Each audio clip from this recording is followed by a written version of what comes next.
Les femmes, elles ont cette double injonction à la disponibilité. C'est-à-dire qu'à la fois, elles doivent être de bonnes professionnelles et puis, dans un même temps, elles doivent être disponibles pour leurs enfants. La charge mentale, c'est quelque chose que l'on transporte. Le statut de mompreneur, ça participe de ce mouvement où les femmes, dès lors qu'elles deviennent mères, doivent se réinventer. Comment on fait pour répondre aux besoins des parents, abaisser le niveau de contrainte qui pèse sur eux et les aider à mieux articuler charge parentale et charge professionnelle. Devenir parent et entrepreneur à la fois. Et oui, aussi dingue que cela puisse paraître, certains parents décident en donnant naissance à leur premier enfant de donner naissance à un autre bébé, une entreprise. Mais lancer un projet de zéro tout en jonglant avec les couches et les biberons n'a rien d'anodin. Charge mentale intense, pression de rentabilité, inégalité financière au sein du foyer, désir de créer un projet porteur de sens. Voilà les défis que mes invités partagent au travers de leurs histoires à mon micro. C'est pour cela que j'ai voulu aller plus loin, en creusant ces sujets avec des experts pour vous offrir des conseils et réflexions inédits sur les thèmes essentiels de la parentalité et de l'entrepreneuriat. Je suis Estelle Ducommun, entrepreneuse à multiples casquettes et maman follement amoureuse de son petit bébé. Et dans ce format hors série, je m'entoure d'experts reconnus pour mieux comprendre et décrypter l'expérience des parents entrepreneurs. Marques innovantes, incubateurs, sociologues, scientifiques, organismes de financement. Découvrez dans les hors-séries Biz & Bibs des conversations éclairées sur l'entrepreneuriat en étant parent. Étudier le travail parental pour mieux comprendre les problématiques des parents dans leur carrière. C'est le travail de Jessica Potet, sociologue et maîtresse de conférences en sociologie spécialisée dans le travail parental. Au travers de ses études et enquêtes, Jessica a été au contact de tout type de familles, de milieux populaires comme de milieux plus aisés. C'est sur le terrain qu'elle s'est rendue compte de la charge mentale qui pèse encore sur les mères, malgré les nombreuses avancées que nos sociétés contemporaines ont permises et malgré les différences de contexte social et familial. Car quoi qu'il advienne, ce sont elles qui en majorité se réinventent à l'arrivée d'un enfant. Alors pourquoi ? Pourquoi est-ce que ce sont les femmes qui changent avant toute carrière ? Et pourquoi les mères sont-elles si nombreuses à se tourner vers l'entrepreneuriat à l'arrivée d'un enfant et à embrasser cette voie du mompreneuriat ? Il semblerait que la liberté et la flexibilité incarnées par cet idéal professionnel ne seraient en réalité qu'une autre manière de se rendre plus disponible auprès de nos enfants. Mais est-ce vrai ? Est-ce que cette bifurcation professionnelle tient réellement plus de la quête de soi et de l'envie de se réaliser que de cet impératif social à être bonne partout, au boulot comme avec sa famille ? Nous avons creusé ces problématiques avec Jessica. Découvrez une discussion centrée autour de la charge mentale parentale et des bouleversements qu'implique la naissance d'un enfant dans un couple et dans une carrière.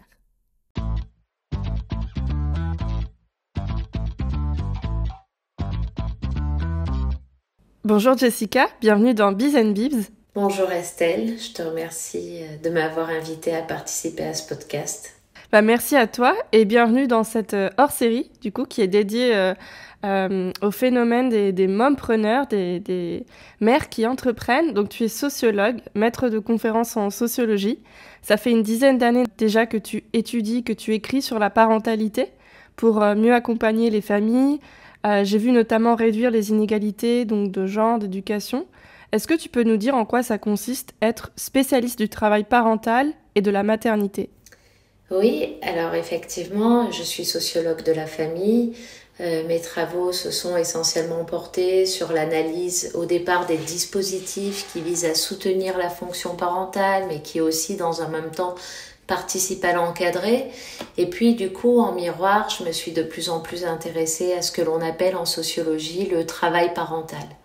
Et le travail parental, c'est à la fois tout ce que les parents font pour leurs enfants en termes d'activités et de tâches, mais c'est aussi toutes leurs projections, tout ce qu'ils vont penser en rapport avec leur parentalité. Donc on voit bien qu'en fait aujourd'hui le travail parental, il vient nourrir ce que l'on appelle une charge mentale parentale qui est tout à fait conséquente. Et j'ai envie du coup de plonger directement dans le sujet, de te poser la question suivante. C'est quoi être mère en 2024 ? Alors, être mère en 2024, c'est une question qui qui appelle des réponses évidemment très denses, mais si je devais le résumer en peu de mots, être mère en 2024, ce n'est pas un rôle qui est préconçu. C'est ce qui peut-être distingue la maternité contemporaine des maternités plus anciennes, entre guillemets. C'est-à-dire qu'aujourd'hui, on parle de métier de parents dans la mesure où on pense que que ce rôle réclame des compétences particulières. On peut plus être mère en s'inspirant seulement des modèles auxquels on a été exposé. On peut plus se contenter d'être mère en s'imprégnant de tout ce que l'on a pu observer. On sait que c'est vraiment dans la relation avec ses enfants que se négocie la parentalité, qu'elle se noue aussi. On n'est pas la même mère en 2024 avec tous les enfants que l'on peut avoir. On le voit bien, on est différentes avec nos aînés, avec les cadets, avec nos filles, qu'avec nos garçons. Bon, voilà. Le sociologue François de Singly parle de famille relationnelle et aujourd'hui, la relation de parentalité, et notamment la maternité, elle se noue dans une relation qu'on pourrait qualifier de tout à fait singulière en fonction des particularités de nos enfants et c'est ce qui la rend tout à fait complexe aussi. Et puis je dirais que ce qui caractérise la maternité en 2024, c'est cette injonction à la disponibilité qu'ont les femmes.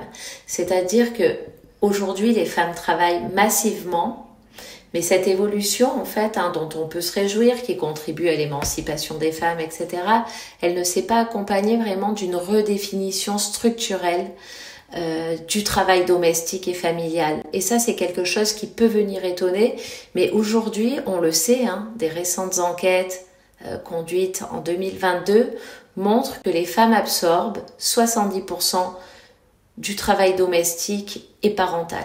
Ça veut dire quoi? Ça veut dire que les femmes, elles ont cette double injonction à la disponibilité. C'est-à-dire qu'à la fois, elles doivent être de bonnes professionnelles, c'est ce qui est attendu d'elles, et puis dans un même temps, elles doivent être disponibles pour leurs enfants. Et on le voit, le temps passé auprès des enfants, tend à s'accroître. Pourquoi? Parce qu'on a une vision aussi beaucoup plus qualitative de l'éducation que ce que l'on pouvait avoir autrefois. Donc du coup, si je devais résumer pour répondre à ta question, ce qui marque la maternité contemporaine, c'est cette injonction à être partout. Et c'est ce qui contribue parfois à ce que les mères puissent se sentir morcelées. J'allais te demander justement quels étaient les principaux défis auxquels on doit faire face en tant que mère aujourd'hui, mais je pense que tu l'as plutôt bien résumé. C'est finalement l'injonction d'être partout, d'être à la fois, et puis surtout d'être, on va dire, d'avoir effectivement un certain niveau, que ce soit dans la famille, au travail, d'être bonne partout en fait. Oui, effectivement, il s'agit d'être bonne partout. Et puis, je crois qu'un des défis justement de la maternité contemporaine et de la parentalité. Nous, en sociologie, on aime parler de conditions parentales. Tout à l'heure, je parlais de travail parental. Et la condition parentale, ce sont à la fois les conditions économiques, les conditions matérielles, les conditions cognitives, morales, qui nous caractérisent en tant qu'individus et qui viennent déterminer notre parentalité. Parce que ce que l'on oublie beaucoup, on est dans une période où la parentalité, c'est une identité qui est revendiquée. On le voit bien, il y a beaucoup de choses autour de la maternité, des conseils, des podcasts, des émissions, une presse spécialisée. La maternité, c'est une identité revendiquée. Et donc, le conseil aux parents, il est très, très, très présent. Et un des principaux défis, en tout cas, auxquels on a à répondre, c'est à réfléchir à comment finalement on peut rendre cette condition parentale satisfaisante. Et une des manières de la rendre satisfaisante, je crois, c'est de rendre plus fluide l'articulation des différents temps sociaux. C'est-à-dire que, oui, on est impliqué dans nos maternités, on est impliqué aussi professionnellement. Parfois, on est une représentante associative, on a des amis, on a des hobbies. Et voilà, comment on rend plus fluide la différente articulation des temps sociaux avec en premier lieu l'articulation travail-famille. Et je pense que là, il y a un vrai enjeu, et c'est notamment un enjeu qui se pose pour les pouvoirs publics. Et d'ailleurs, donc dans tes écrits, tu parles beaucoup de la charge mentale. Est-ce que tu peux nous expliquer ce que c'est, la charge mentale, et comment est-ce qu'elle impacte majoritairement les mères? Oui, alors la charge mentale, c'est une notion qui a été définie, on va dire, par les sociologues féministes à la fin des années 70, dans les années 1980. Et la pionnière en la matière, c'est Monique Eco qui a bien distingué cette charge mentale de ce que l'on appelait traditionnellement la double journée des femmes. C'est-à-dire que oui, les femmes qui travaillent progressivement ont eu à assumer une double journée, c'est-à-dire on en parlait, comment on articule le temps professionnel au temps imparti à la vie familiale, mais au-delà de ça, la charge mentale, elle renvoie à d'autres aspects. C'est-à-dire que la charge mentale, c'est quelque chose que l'on transporte. Quand on est avec nos enfants, bien souvent, on transporte des questionnements, des préoccupations qui sont liées à nos attachements professionnels et réciproquement.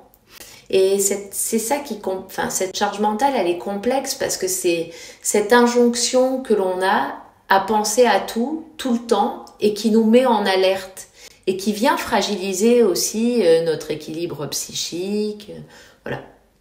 Et je dirais que cette notion de charge mentale, elle est très présente parce que nos manières de travailler ont considérablement évolué. Alors quand je dis nos manières de travailler, je fais référence notamment aux situations professionnelles de femmes qui ont à la fois la possibilité, et je dirais la chance, de pouvoir télétravailler, c'est-à-dire de pouvoir être plus présentes parfois à leur domicile, etc. Mais avec pour contrepartie, qui n'est pas des moindres, que du coup on ramène beaucoup plus facilement ceux qui autrefois appartenaient au monde professionnel au sein de nos familles, et puis avec ces temps qui ne s'arrêtent jamais finalement. C'est-à-dire qu'on peut tout faire en étant... Depuis la maison finalement. Depuis la maison, depuis nos lieux de vacances, avec du coup cette continuité de la pensée et de tout ce qui nous incombe à faire. Et la charge mentale, elle a de vicieux, entre guillemets, le fait qu'elle ne renvoie pas forcément à ce que l'on fait, mais à tout ce que l'on a à penser pour pouvoir tout ce que faire. l'on a à faire. Ouais. Et du coup, elle ne s'épuise pas, je dirais. Et comment est-ce que la répartition des tâches parentales, domestiques, elle se fait généralement aujourd'hui? Alors, on peut être très étonné par où je pourrais commencer. Quand je mène des enquêtes, très souvent, alors j'ai pu mener au départ plutôt des enquêtes au sein de milieux populaires, de franges plus précaires de la population, où on observe une répartition du travail domestique et familial finalement assez rigide, une division traditionnelle des rôles familiaux avec par exemple un homme qui a tendance à occuper un statut, une fonction plutôt de pourvoyeur de fonds, c'est ce que l'on a appelé Monsieur Gagne-Pain, et une femme qui est davantage accaparée, dévouée aux tâches domestiques et familiales. Et là, il y a une répartition bien nette très souvent qui s'opère, et c'est quelque chose qui est accepté et qui est accepté et qui est diffus, qui est normalisé, je dirais. Quand on fait des enquêtes au sein des franges plutôt moyennes et supérieures de la population, ce que l'on observe, c'est qu'il y a un fort attachement des femmes à signifier, à rendre compte du fait que le travail domestique et parental est partagé. Et c'est ce qui nous c'est ce dont les femmes rendent compte, c'est-à-dire, oui, nous, très souvent, j'ai des entretiens où on m'explique que finalement, le papa, le conjoint, il dépose les enfants à l'école, il les dépose aussi à leurs activités, il s'en occupe, il les emmène au square, etc. quand on essaie d'aller un petit peu plus finement sur les pratiques, hein, c'est un petit jeu presque, voilà, je leur demande de prendre leur téléphone et puis de me dire, voilà, qui a le téléphone, qui a le numéro, le contact de la pédiatre, qui a le contact de la ligne directe de la crèche, qui connaît des deux parents le nom du directeur du périscolaire. Et là, on voit bien, en fait, quand on est sur des items très pratiques, qui renvoient à des dimensions très très pratiques de la parentalité, qu'en fait, ce sont les femmes qui restent expertes. Ce sont les femmes qui savent où les affaires de piscine sont rangées. Et vous voyez, ça renvoie à tout ce que l'on a pu dire juste avant sur la charge mentale liée à la parentalité. Et clairement, celle-ci, elle ne se répartit pas au sein du couple. Et je dirais que ce qui est étrange, pas si étrange que ça, mais on voit que les femmes, elles ont presque ce discours un peu militant de oui, mais chez nous, c'est partagé parce que ça renvoie à des normes progressistes. Et quand on occupe une fonction de cadre sup, quand on occupe une profession intellectuelle, je crois qu'aujourd'hui, on n'a pas envie de se dire qu'en fait, on continue à être le pilier, celle qui supporte toute cette charge. Parce que ça se fait forcément au détriment de notre professionnalité. Mais c'est encore le cas, c'est quelque chose qui est très installé. Et là, ce dont je vous rends compte, c'est de mes enquêtes, qui sont des enquêtes qualitatives, etc. Mais quand on regarde les chiffres des enquêtes produites par l'INSEE, j'y faisais référence juste avant, on voit bien que 70%, si on mêle charges domestiques et parentales, tous milieux sociaux confondus, 70% de ce travail-là est absorbé encore par les femmes. Et donc là, j'ai envie d'aller un petit peu aussi sur le côté carrière, puisque tu le mentionnais, que finalement, cette charge mentale et cette répartition des tâches, en fait, elle est également, on va dire, un fort enjeu pour les femmes qui, notamment, ont une carrière, sont cadres, ont des postes importants. Et moi-même, je le vois du coup au sein du podcast Biz & Bibs où j'interviewe des personnes qui se reconvertissent suite à la naissance de leur enfant, qui se lancent dans l'entrepreneuriat. Alors, ce n'est pas un podcast féminin, hein, je veux aussi avoir des invités hommes. J'en ai qui sont prévus dans les prochaines semaines d'ailleurs, mais c'est vrai que majoritairement, j'ai été donc contactée par des femmes. J'ai moi-même aussi, dans mes recherches, vu beaucoup de femmes qui se sont lancées dans l'entrepreneuriat. Et du coup, comment est-ce que tu dirais que la parentalité influence les choix de carrière, notamment chez les femmes ? Alors, comment la parentalité influence les choix de carrière ? Je partirai de ce que je t'ai dit précédemment, c'est-à-dire que le grand défi de la condition parentale contemporaine, c'est l'articulation complexe des différents temps sociaux. Et quand arrive notamment le premier enfant, voire le second enfant, on sait qu'il est plus difficile pour les femmes d'arriver à tout concilier au regard de l'inégale répartition du travail domestique et parental.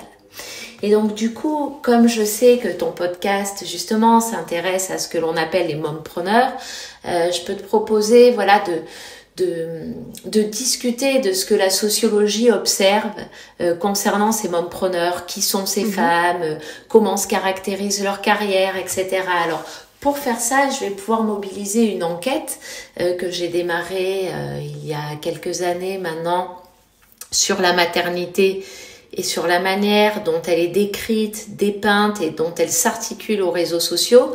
Mais je vais revenir d'abord sur les travaux d'une collègue sociologue qui s'appelle Julie Landour et qui est pionnière pour analyser ce modèle de mompreneur.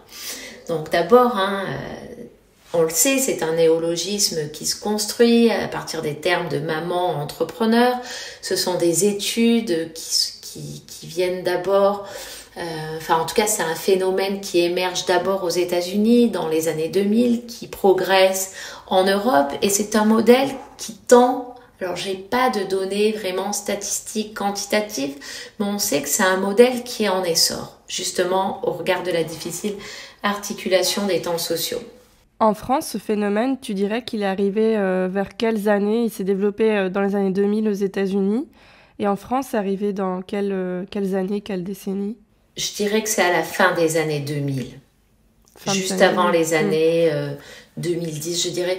En tout cas, nous, on a des éléments en sociologie qui réfléchissent à ces formes de parentalité, je dirais, à cette condition parentale dès 2008.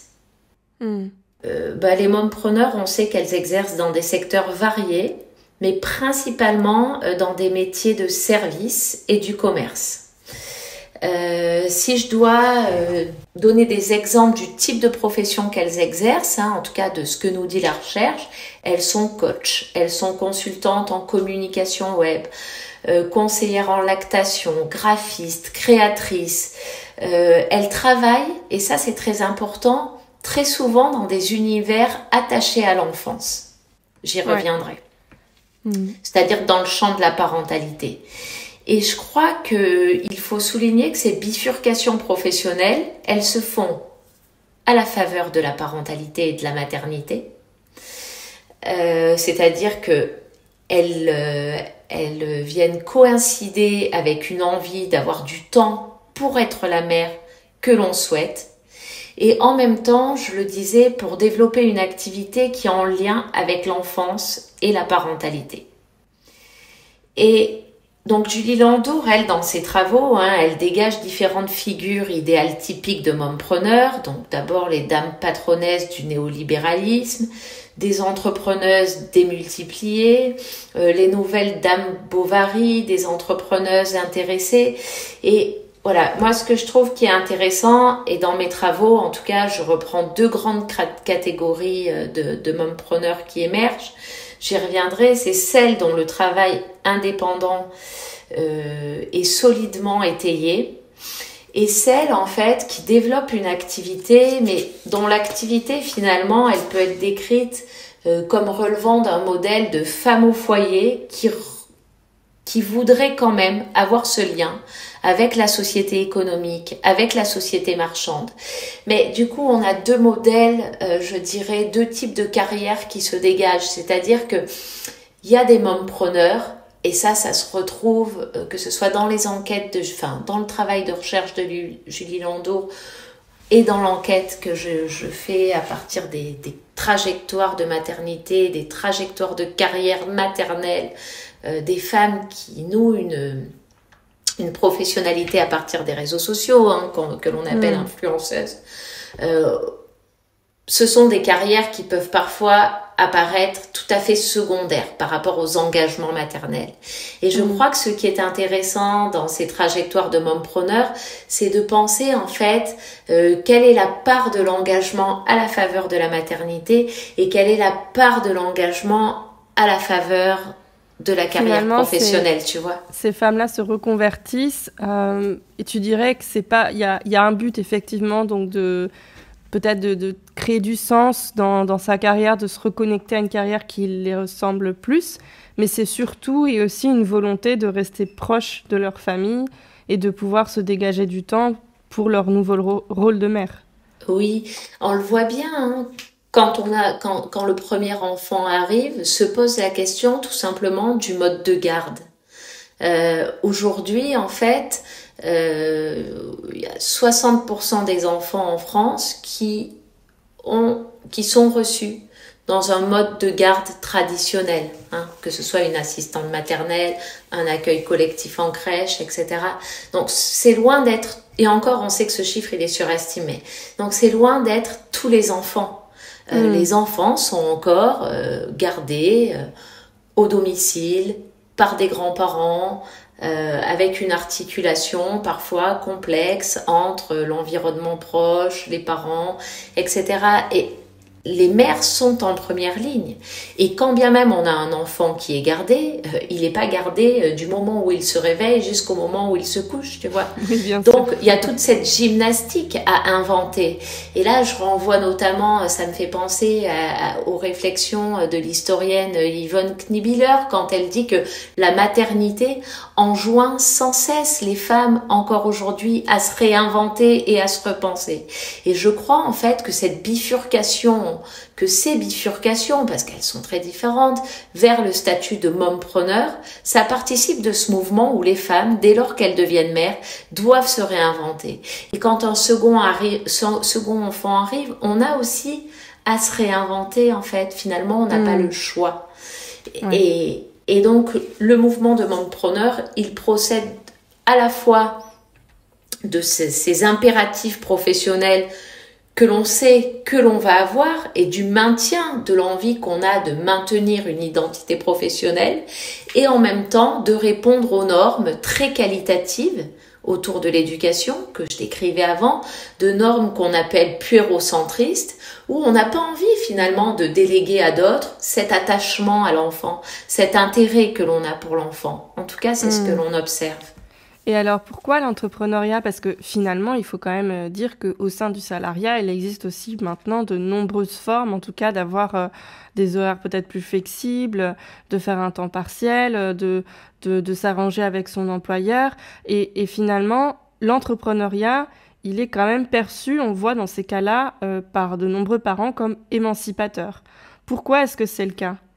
Alors, c'est une très bonne question et ça renvoie, je crois, à des mouvements sociologiques plus denses et plus vastes qui dépassent même la parentalité.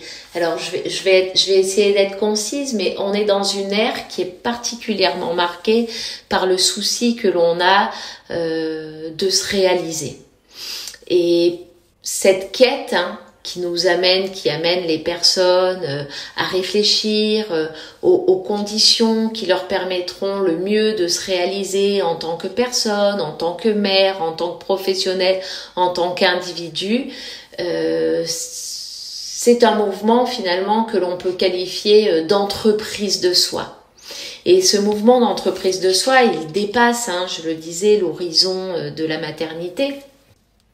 Et on a le sentiment aujourd'hui, en tout cas ce mouvement d'entreprise de soi, il est fortement valorisé par la société. Et du coup, son corollaire du statut d'entrepreneur ou d'auto-entrepreneur l'est également.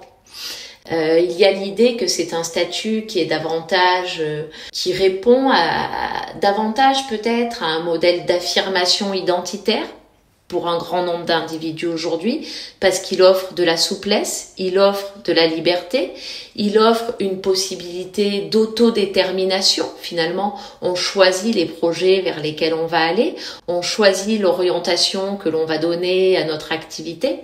Et ça, je pense que c'est un souci qui est très présent chez les femmes, mais pas seulement. Oui, bien sûr.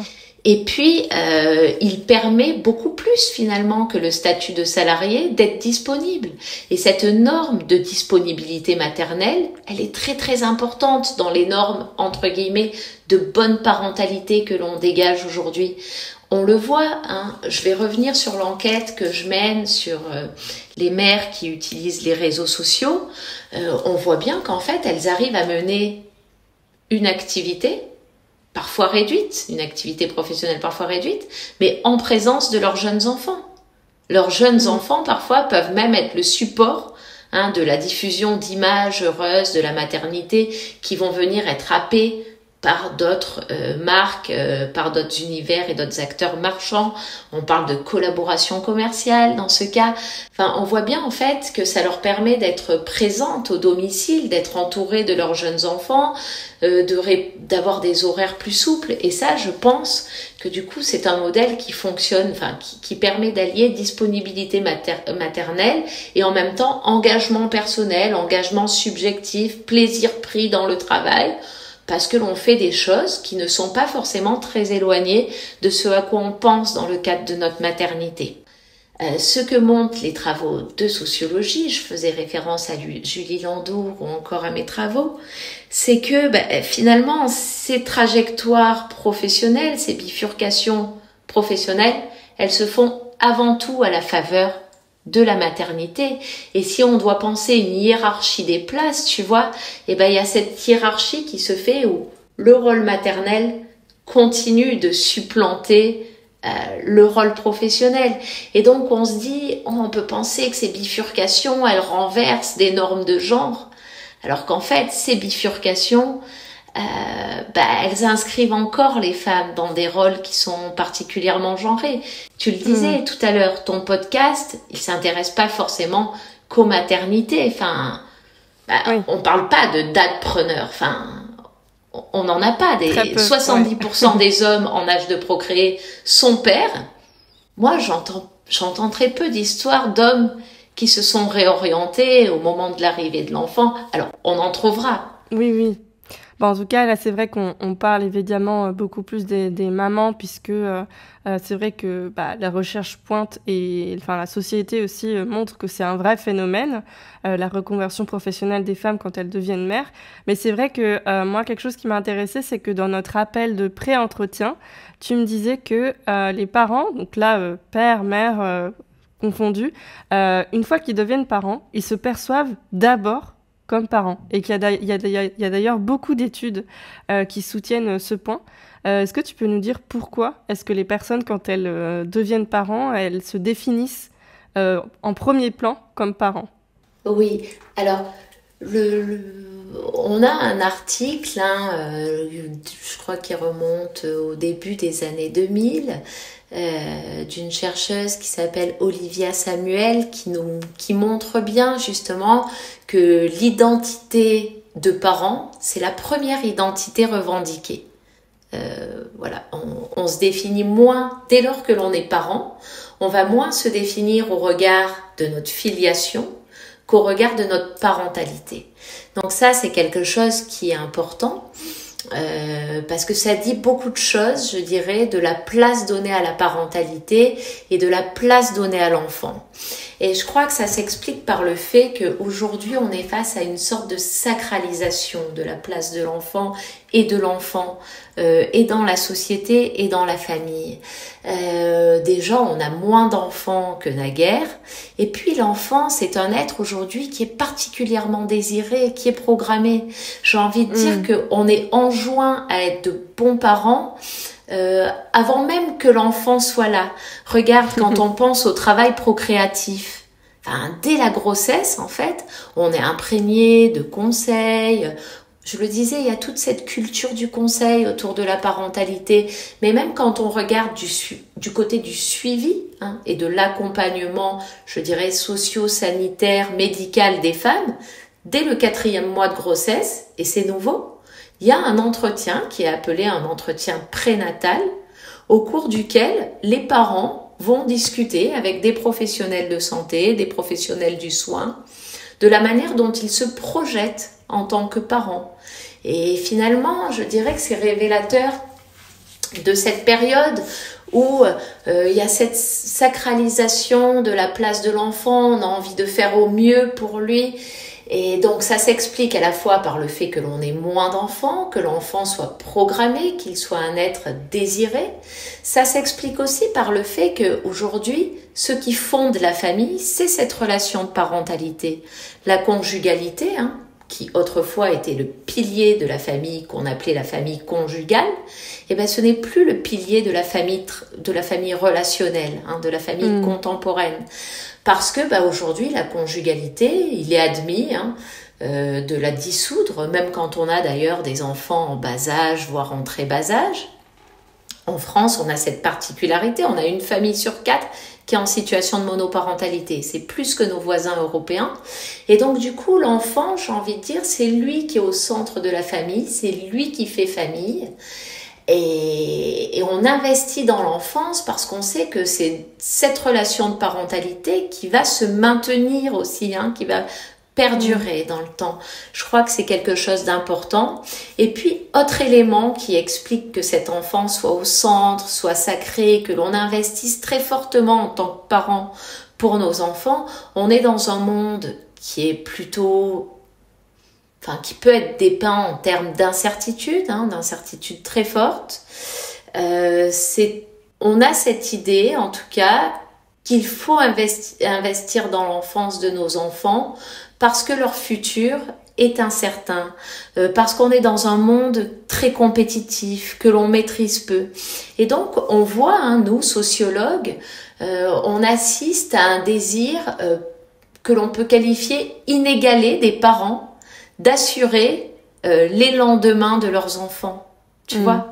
Et ça passe du coup aussi par une certaine carrière, finalement, du coup, une certaine création de sens, en fait, peut-être.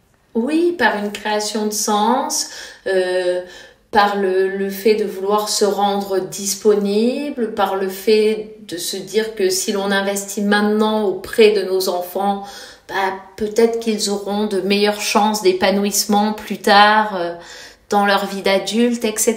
Il y a ce souci aujourd'hui très très présent dans les esprits, que ce soit dans l'esprit des parents, mais aussi auprès des pouvoirs publics. Tout à l'heure, je le disais, moi je suis spécialiste des dispositifs que l'on appelle de soutien à la parentalité. On voit bien qu'il y a cette intention très présente, très forte chez les pouvoirs publics de se dire, on investit dans l'enfance aujourd'hui, pour faire des économies d'échelle pour demain. Tu vois, ouais. Il y a cette D'ailleurs, idée. Quel changement tu aimerais voir aujourd'hui dans les politiques publiques ou dans la société pour mieux soutenir notamment les mères entrepreneuses ou en tout cas les changements de carrière chez les femmes?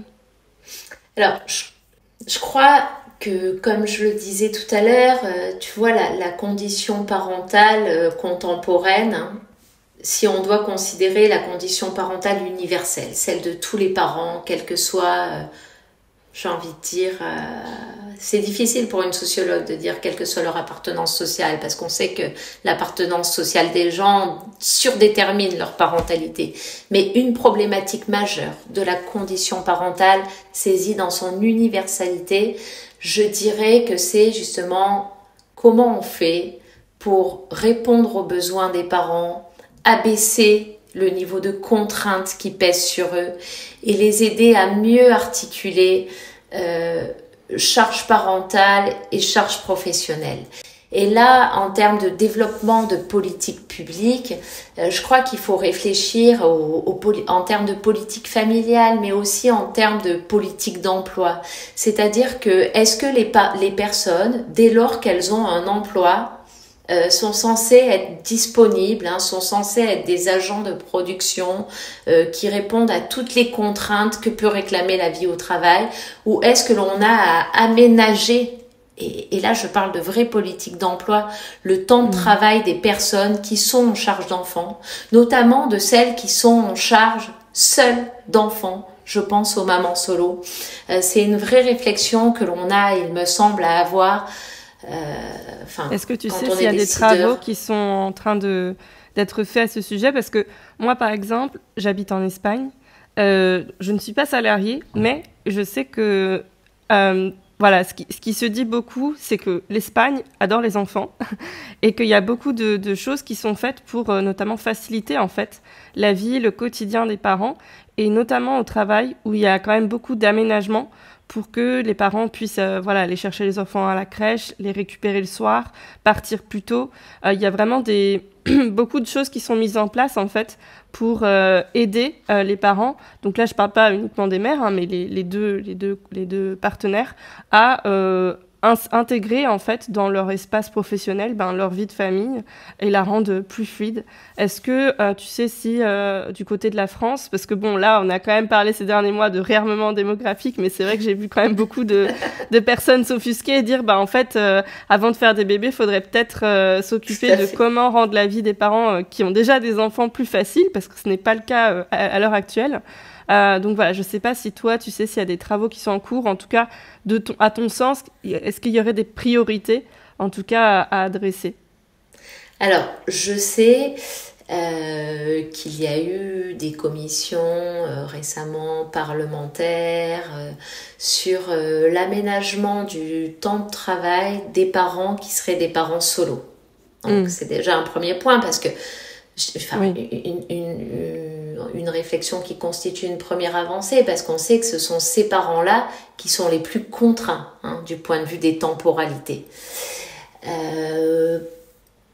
Concernant la parentalité tout azimut, la parentalité de tous les parents, on a eu une récente révision du congé d'accueil, enfin d'arrivée de l'enfant, de ce qu'on appelle le congé maternité et paternité, qui va dans le sens... Voilà, qui va pas dans le sens, je pourrais pas dire qu'il va dans le sens d'une plus grande égalité entre les deux parents, mais qui contribue à penser la difficulté qu'ont les parents français de faire des enfants avec des congés aussi réduits. Avant 2021, les pères n'avaient même pas droit à un congé paternité qui dure plus de 3 jours. Donc, c'est dingue ça. Voilà, ça peut paraître fou. Il y a des réflexions au niveau du politique et des pouvoirs publics pour réfléchir à des congés paternité et maternité plus longs qui permettent de se poser, qui permettent aussi de s'organiser et de réfléchir à ce que l'on peut aménager en tant que parent. Après, à ma connaissance, non, il n'y a pas aujourd'hui de réflexion transversale qui intègre une réflexion sur les politiques d'emploi et le temps de travail des parents, visant des aménagements, je dirais, pérennes et universels à la faveur de cette condition parentale.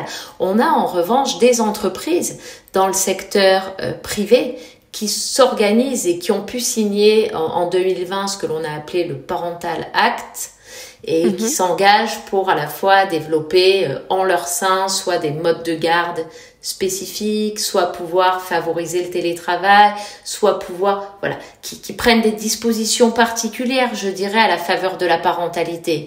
Mais c'est quand même très restreint, ça concerne, on peut pas parler de politique publique, tu vois. Beaucoup d'avancées en tout cas à faire dans ce dans ce secteur-là, et on espère que tes travaux en tout cas aideront les politiques publiques à prendre conscience de tous les chantiers qu'il y a à mettre en œuvre. Merci en tout cas Jessica pour ton témoignage et pour tout ce que tu nous as partagé dans cet épisode. On peut retrouver tes études en ligne, c'est ça, sur Cairns, ou on peut également te suivre sur LinkedIn. Tu as des conférences qui sont prévues prochainement sur la parentalité? Alors là, tout récemment, le week-end dernier, justement, je participais à une conférence pour l'UNAF, l'Union nationale des associations familiales, sur quels enjeux pour le parent en 2024. Oui, j'en ai d'autres de prévus à partir du mois d'octobre auprès de différents réseaux justement associatifs qui œuvrent et militent à la faveur de la prise en compte de cette condition parentale contemporaine. Et puis peut-être je voulais d'abord te remercier Estelle de m'avoir donné la parole dans le cadre de ce podcast. Et puis je vais peut-être signaler la publication la semaine prochaine de mon livre aux presses universitaires de Rennes, Parentalité incertaine, qui renvoie, qui tient en une ethnographie et une sociologie des politiques publiques dirigées vers la parentalité et le soutien à la parentalité, et en miroir d'une analyse du travail parental des franges les plus précaires cette fois de la population. Super. Eh ben, on conseille aux auditeurs qui sont intéressés de creuser ce sujet, de se procurer ton livre. Merci en tout cas pour ton témoignage dans Biz & Bibs, et à très bientôt. Je te remercie Estelle. À bientôt, au revoir. Vous venez de regarder un nouvel épisode de Biz & Bibs. Merci infiniment pour votre soutien. S'il vous a plu, n'hésitez pas à mettre un pouce sous la vidéo, un petit commentaire pour nous dire ce que vous en avez pensé, ou à vous abonner à notre chaîne YouTube pour ne rien manquer des prochains épisodes. Retrouvez-moi sur mon compte Instagram estelle.ducommun, ou abonnez-vous à la page LinkedIn ou newsletter Biz & Bibs pour découvrir les coulisses des épisodes. Je vous dis à très vite pour une nouvelle interview avec un parent inspirant.